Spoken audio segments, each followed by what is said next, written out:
So the number one success factors is knowledge. In our society, the highest paid people are those who know more about what they're doing than the average person.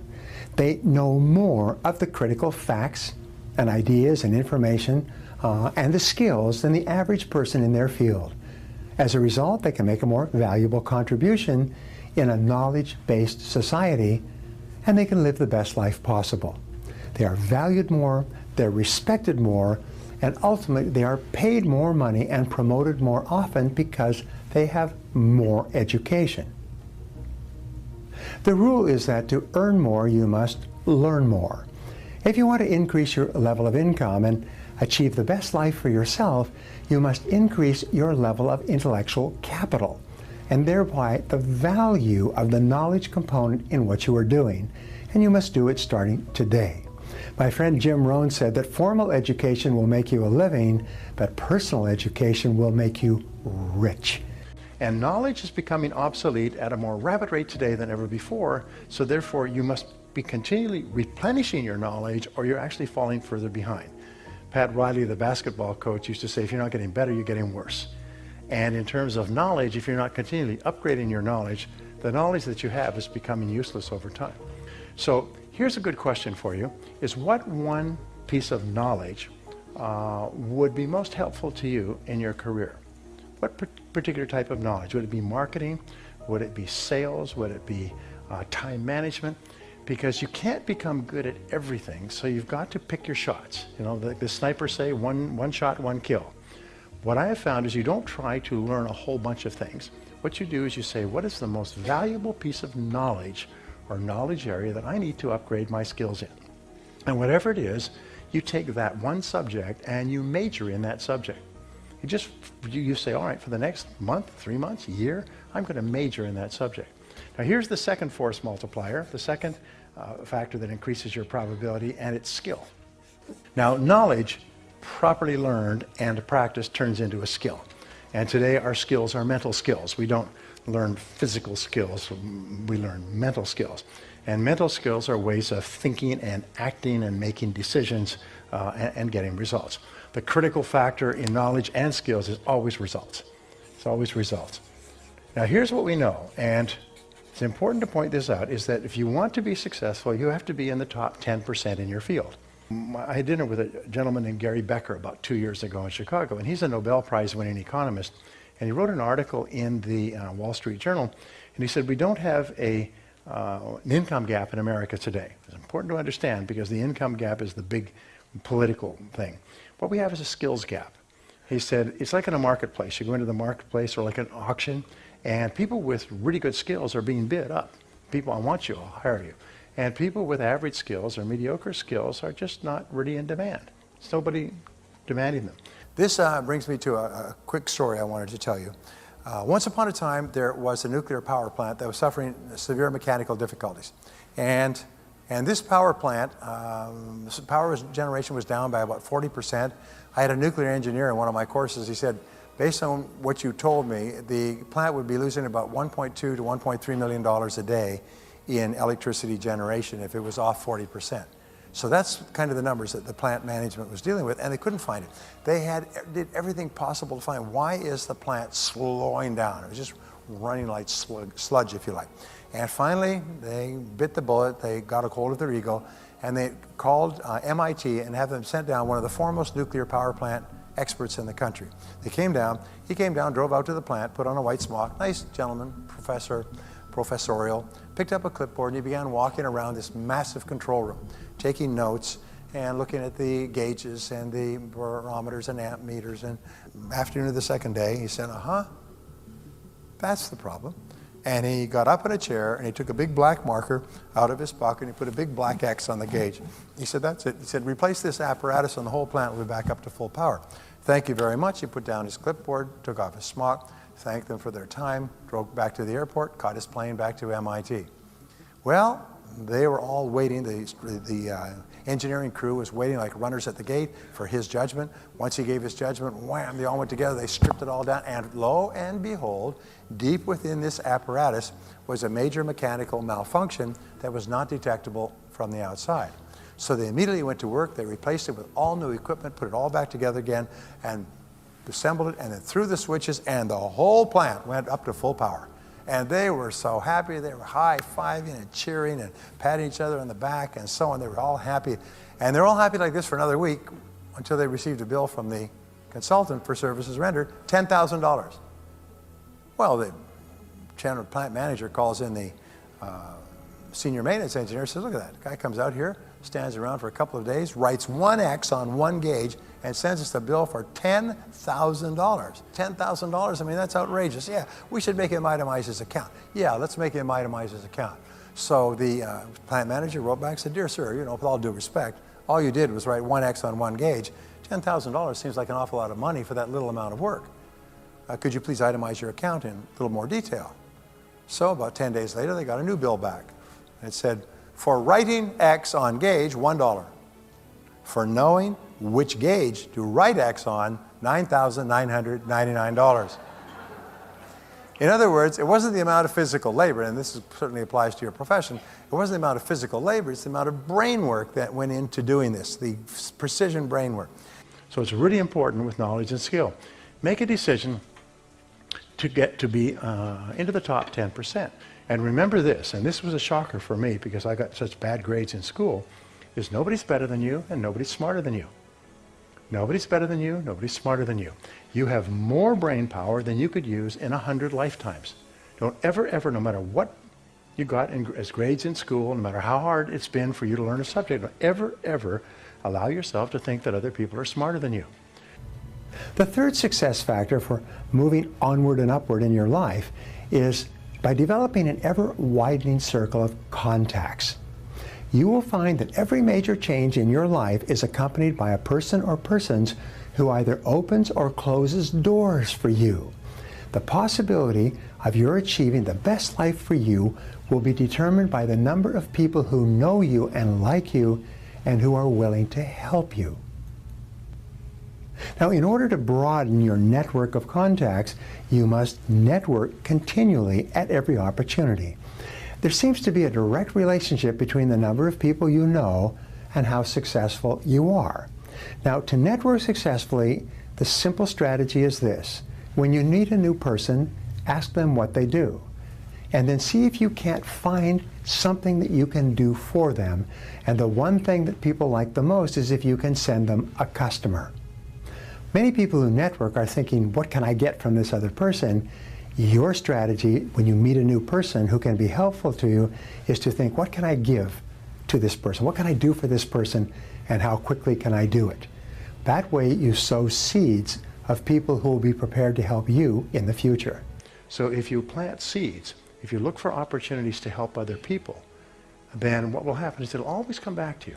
And just look for ways to give. I have a law which I began teaching many years ago. It's the more you give of yourself with no expectation of return, the more that you will get back from the most unexpected sources. So remember, nature says just sow, and nature will grow the crop. One of the most important of the success factors, number 4, is money.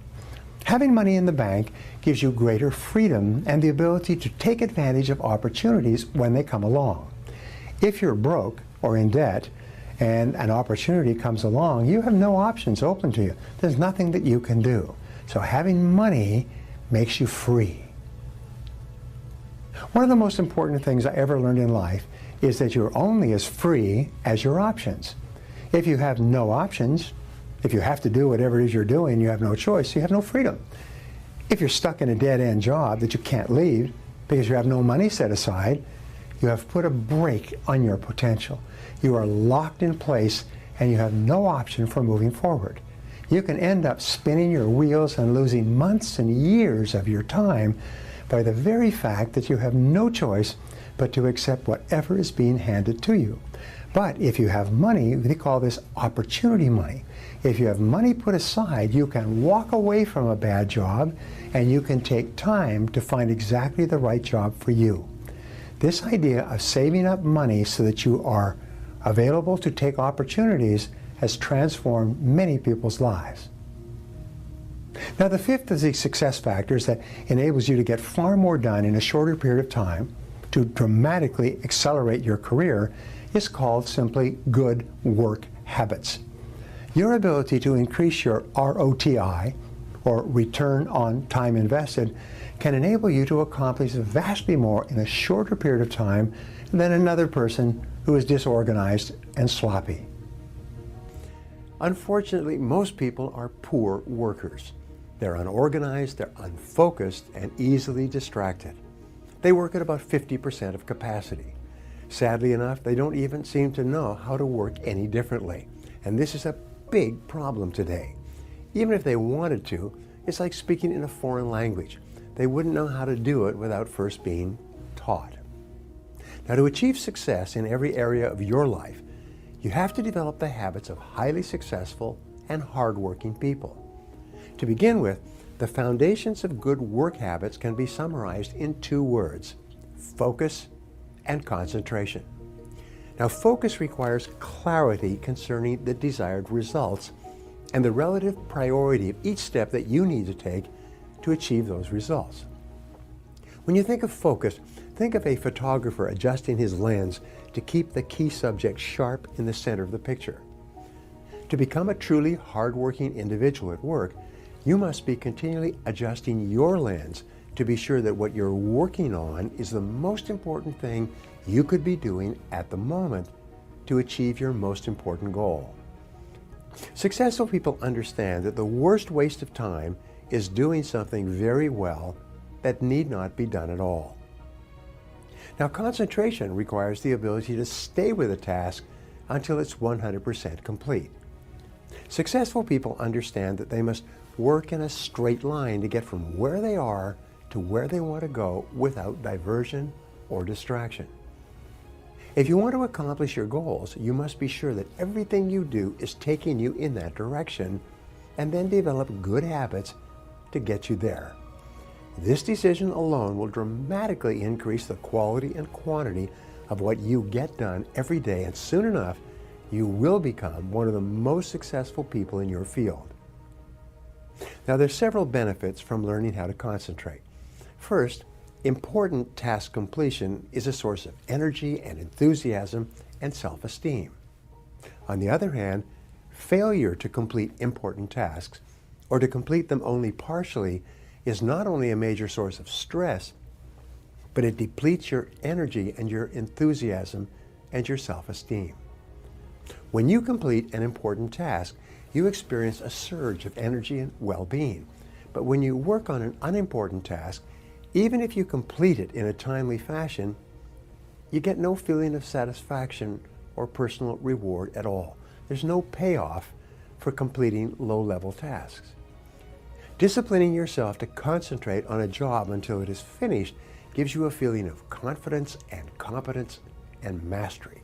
It develops you into a hard-working person, and it gives you an experience of self-control so that you feel that you're in charge of your own destiny. Now, number 5 is honesty. Now, trust is the foundation of all relationships. When people know you and believe in you and are convinced that they can trust you to keep your word and do what you say you will do, they'll feel that they are far more likely to get the things they want through you, to get the things they want faster, sooner, and easier, and with greater certainty. Now, in business, they say, what is the most powerful method of advertising ever discovered? Word of mouth. 85% of the sale, 85% of the success of a business is determined by word of mouth. And Theodore Levitt of the Harvard Business School said the most valuable asset that a company has is its reputation. Its reputation is how it is known to its customers. In other words, what do customers say about the company and the products and services after they have been exposed to them? I've just written a book called Now Build a Great Business. And the core of the book is a very simple principle that just sort of slapped me in the head like a big wet fish that after 30 years of studying. And the answer is, what is the key to success in business? 90% of your success will be determined by having a great product or service. And that's the word, great. It's a great product or service. Now, how do you know if you have a great product or service? How do you know?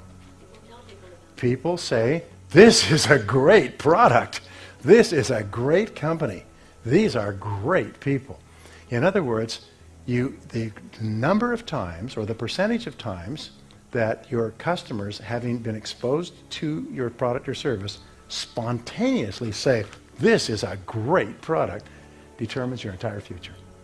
Now, saying that, and the reason I say that is because there's a lot of people who think, well, I can get by selling a mediocre Me Too product.